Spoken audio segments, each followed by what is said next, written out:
Well, this morning, I'm joined by Ryan Miller, dietitian with Kaiser Permanente, and Dr. Scott Meyer, you're also with Kaiser as well, to talk about how these athletes really prepare, their bodies and the food that they put in their bodies. So let's start with that.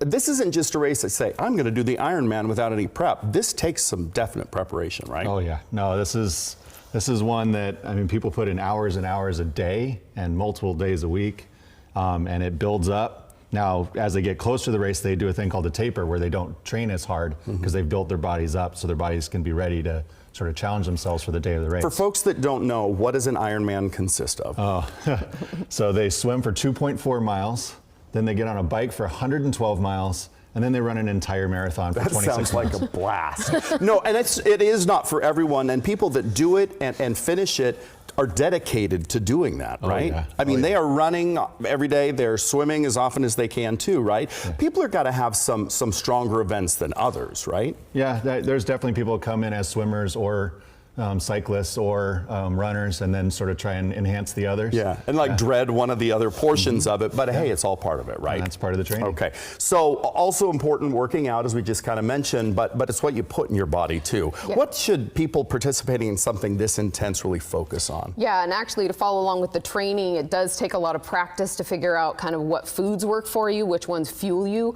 Really, athletes, rather than looking at specifically taste or flavor, which of course is important, they're also looking at what is the best fuel for my body for both recovery and for performance, to maximize their best, be the best that they possibly can. And so just a typical meal is kind of set up here. It has traditional carbohydrates, proteins.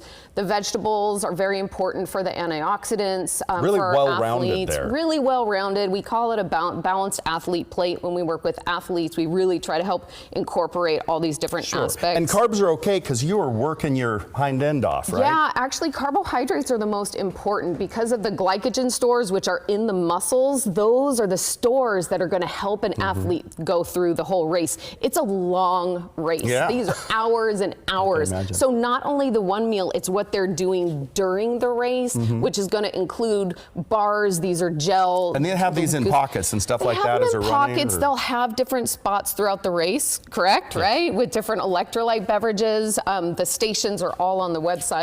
And so that's to help them keep their glycogen stores topped off. And so these are probably like high protein, high carb, or mostly carbohydrates, and there will be some protein. What are these gummy things here? So those are gummy chews, and so they're just a nice way to get the carbohydrates into the body. If you're feeling, exactly, without having to chew a lot on whole foods. So let me ask real quick, we're almost out of time here. For say your average, middle of the road Ironman competitor, how long would it take them to complete the race?